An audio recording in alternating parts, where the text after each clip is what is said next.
அனைவருக்கும் வணக்கம் and welcome back to a brand new day of what about. இன்று வாவாத்தியார் ஃபைனலா ரிலீஸ் ஆகிடுச்சு. போன வருஷம் ரிலீஸ் ஆக வேண்டியது சில பல காரணங்களால கேஸ்லாம் போட்டு ஃபைனான்சியல் இஷ்யூனால படம் தள்ளி வைக்கப்பட்டுச்சு. படத்தோட ரைட்ஸை ஏலத்துல விட போற மாதிரி எல்லாம் சொன்னாங்கன்னா பாத்துக்கங்க. ஜனநாயகம் போஸ்ட்பான் பண்ணனால இதை ரஷ் பண்ணி தான் இந்த பொங்கலுக்கு ரிலீஸ் பண்ணியிருக்காங்க. பட் எனிவேஸ், நம்ம கார்த்தியோட நடிப்புல சந்தோஷ் நாராயணன் மியூசிக்கல் சூதுகவும் அண்ட் காதலும் கடந்து போகும் படங்களை எடுத்த நலன் குமாரசாமி அவரோட டைரக்ஷன்ல கிருத்தி ஷெட்டி, ராஜ்கிரண், சத்யராஜ் மாதிரியான பல பேரோட நடிப்புல உருவான இந்த வாவாத்தியார் படம் எப்படி இருக்குதுன்னு கேட்டீங்கன்னா, செம ஃபன்னான ஒரு படம். ஜாலியா என்ஜாய் பண்ணுவீங்க. நார்மல் கமர்ஷியல் படம் மாதிரி இல்லாம இது கொஞ்சம் புதுசா தான் இருக்கும். போதாததுக்கு படத்துல புரட்சி தலைவர் எம்ஜிஆரோட டச் எல்லாம் வச்சிருப்பாங்க. வழக்கமான படமா இல்லாம வித்தியாசமான கான்செப்டோட டிஃபரெண்டான story telling with fun and ஃபேண்டசியோட எதிர்பார்த்தீங்கன்னா கண்டிப்பா இந்த படம் ஒர்க் ஆகும். அது ஒரு நியூட்ரல் பாயிண்டாவே இருக்கு. அதை தொடர்ந்து பாசிட்டிவ்னு பார்க்கும்போது இந்த படத்தோட பிரமிசஸை கண்டிப்பா சொல்லியே ஆகணும். ஒரு வித்தியாசமான அப்ரோச்னே சொல்லுவேன். அதை நீங்க பிளாட்டா கேட்டீங்கன்னாவே செம இன்ட்ரெஸ்டிங்கா இருக்கும். தீவிரமான எம்ஜிஆர் ஃபேனா இருக்கிற நம்ம ராஜ்கிரனுக்கு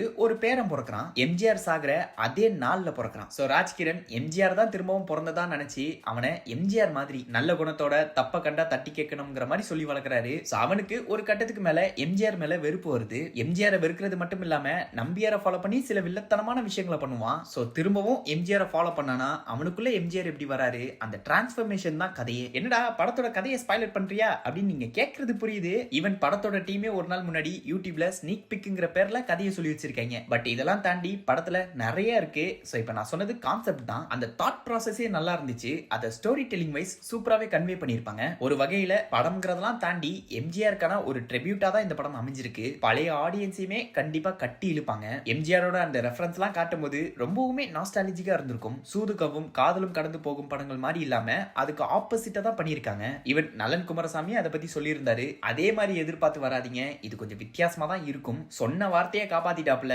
என்ன இன்னும் நிறைய படங்களை பண்ணலாம் இவரு. 2016ல காதலும் கடந்து போகும் படம் வந்துச்சு. அதுக்கப்புறம் 10 வருஷம் கழிச்சு இப்போ ஒரு படம் கொடுத்திருக்காரு. பட் ஸ்டில் ஃபார்ம்ல இருக்காருன்னு சொல்ல வரேன். படத்தோட அந்த கான்செப்ட் உண்மையிலேயே நல்ல கான்செப்ட். அதை தூக்கி நிறுத்தினது என்னவோ நம்ம கார்த்தி தான். பெர்ஃபார்மன்ஸ் வைஸ் சொல்லவே தேவையில்ல. மற்ற படங்கள்ல அவருடைய ஆக்டிங் எப்படி இருக்குமோ அதே மாதிரி தான் இங்கேயும் எந்த ஒரு குறைகளும் இல்லாத அளவுக்கு நடிச்சு கொடுத்திருப்பாரு. ஆனா அதை விட ஒரு படி மேல தலைவன் எம்ஜிஆராவே வாழ்ந்திருப்பாப்புல. 2 விதமான ஆக்டிங்ல அதை ரசிக்கக்கூடிய அளவுக்கு அழகாவே பிளே பண்ணியிருக்காரு. சில பேருக்கு மட்டும்தான் எம்ஜிஆரோட அந்த முக வடிவமைப்பு இருக்கும்னு சொல்லுவாங்க. அது நம்ம கார்த்திகிட்டயும் இருக்கு. அதை ப்ராப்பரா படத்துல யூஸ் பண்ணியிருக்காங்க நம்ம கார்த்தி மூலமா. படத்தோட அந்த கான்செப்டுக்கு அது அழகா பொருந்தி இருக்கும். அது போக படத்தோட அந்த காஸ்டிங்குமே ஒரு பிளஸ் பாயிண்டா தான் சொல்லுவேன். அதுலயும் முக்கியமா ராஜ்கிரனோட கேரக்டர்லாம் பாத்தீங்கன்னா இவரை தவிர இந்த கேரக்டரை வேற யாராலையும் பண்ணிட முடியாதா அப்படின்னு சொல்ற அளவுக்கு சூப்பரா இருக்கும். குறைவான சீன்ஸுக்கு வந்திருந்தாலும் சீரியஸாவே அந்த கேரக்டர் மனசுல தங்கிடும். கடந்த சில படங்கள்ல நம்ம ராஜ்கிரண் சூஸ் பண்ற கேரக்டரா இருக்கட்டும், அந்த நடிப்பெல்லாம் பார்க்கும்போது ஒரு மாதிரி ஹார்ட் டச்சிங்கா தான் இருக்கு. நீங்க யாரோட படத்தை பார்க்க போனீங்கிறதெல்லாம் மறந்துட்டு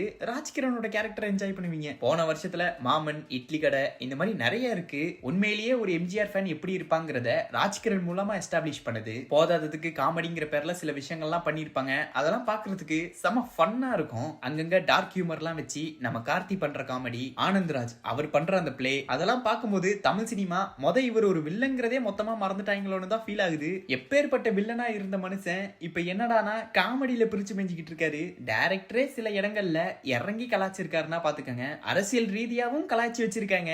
இப்ப இருக்கிற கரண்ட் பொலிட்டிக்கல் சினாரியோட நம்மளால ஈஸியா லிங்க் பண்ணிக்க முடியும். அந்த கனெக்டிவிட்டி இங்க சூப்பராவே ஒர்க் ஆகிருக்கு. எம்ஜிஆர்ங்கிற பேரை சும்மா பேச்சுக்கு யூஸ் பண்ணாம அதுக்கான அந்த இம்பாக்ட கொடுத்திருப்பாங்க. அந்த அளவுக்கு நாஸ்டாலஜிக்கான விஷயம்லாம் படத்துல இருக்கு. என்ன கமல் ரெஃபரன்ஸ், தலைவர் ரெஃபரன்ஸ்லாம் பார்த்திருக்கோம். எம்ஜிஆர் ரெஃபரன்ஸ் கொஞ்சம் புதுசா இருக்கேடா. பட் சம்ஹவ் அந்த எமோஷனல் கனெக்ட் பயங்கரமா இருக்கும். மேக்கிங் வைஸ் எந்த ஒரு குறைகளும் சொல்ல முடியாத அளவுக்கு சினிமாட்டோகிராஃபியா இருக்கட்டும், படத்தை கட் பண்ண விதம், எடிட்டிங், லொகேஷன், செட் ஒர்க், எம்ஜிஆரோட டச் இருக்கிறனால அதுக்கேற்ற மாதிரியான காஸ்டியூம்ஸ், மியூசிக் இந்த படத்துக்கு நான் ஒரு ஹைலைட்னே சொல்லுவேன். நம்ம சனா பிஜிஎம்ல பட்டே கலப்பி இருக்காரு. சாங்ஸ்லாம் படத்துல பாக்குறதுக்கு நல்லா இருக்கும். எம்ஜிஆரை பத்தி பேசுற படத்துல பாட்டு இல்லைன்னா எப்படி? அதுக்காகவே ஒரு ரெட்ரோ சாங் வச்சிருக்காங்க.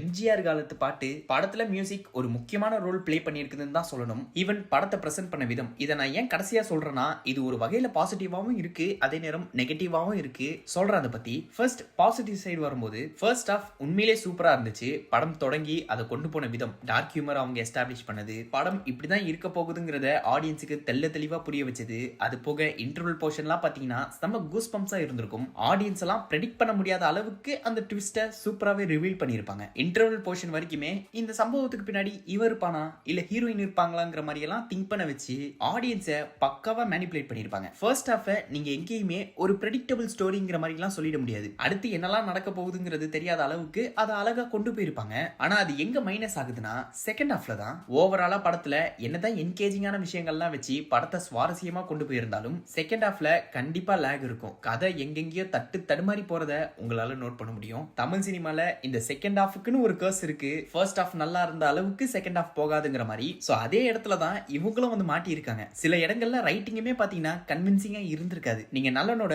ப்ரீவியஸ் 2 படங்கள் சூதுகவும் அண்ட் காதலும் கடந்து போகும் இந்த 2 படங்களையுமே பாத்தீங்கன்னா எல்லா கேரக்டர்ஸுமே அழகா எக்ஸ்ப்ளோர் பண்ணிருப்பாங்க. அண்ட் அதிகமா எந்த ஒரு விஷயங்களையுமே கையில் எடுத்திருக்க மாட்டாங்க. சின்னதா ஒரு டிராப்ஸை மட்டும் எடுத்து அதை எப்படி தொடங்குறாங்களோ அதே மாதிரி ப்ராப்பரா முடிக்கிறது. ஐ மீன் ஒரு விஷயத்தை அழகா எக்ஸ்ப்ளோர் பண்ணி அதுக்கு ஒரு ப்ராப்பர் க்ளோஷர் கொடுத்திருப்பாங்கன்னு சொல்ல வரேன். அது இங்க ரொம்பவுமே மிஸ் ஆகுது. படத்துல ஒரு யூடியூப் சேனலை பத்தி பேசியிருப்பாங்க. அதுக்கு என்னாச்சு அதை பத்தின விஷயங்களை சொல்லாம அப்படியே கடந்து போன மாதிரி தான் இருக்கும். இந்த மாதிரி படத்துல நிறைய சொல்லலாம். ஒரு கிளாரிட்டியோட அவங்க எதையுமே சொல்லல. அதுலயும் மிக முக்கியமா நம்ம கார்த்திக் இருக்கிறது பர்சனாலிட்டி டிசார்டரா இல்ல ஆல்டர் ஈகோவா, அந்த கேரக்டர் எப்படி எம்ஜிஆரா மாறுது, அந்த டிரான்ஸ்ஃபர்மேஷனுக்கு பின்னாடி இருக்கிற ரீசனை தெளிவா சொல்லியிருக்க மாட்டாங்க. படம் பார்க்கும்போது நம்மள குழப்பத்திலேயே வச்சிருப்பாங்க. ஈவன் மத்த கேரக்டர்ஸ்க்கான அந்த ரைட்டிங்லாம் பாத்தீங்கன்னா இன்னுமே முக்கியத்துவம் கொடுத்து எழுதி இருக்கலாம். நம்ம கார்த்தியோட கேரக்டர் செதுக்கிறதுலயே மத்த கேரக்டர்ஸ்லாம் மறந்து விட்ட மாதிரி தான் இருக்கு. ஈவன் நம்ம கார்த்தியோட கேரக்டருமே பாத்தீங்கன்னா சில இடங்கள்ல fill in the blanks மாதிரி தான் இருக்கும். சத்யராஜ் வில்லனா வந்திருந்தாலும் நிறைய கேரக்டர்ஸ் நெகட்டிவா இருக்கிறனால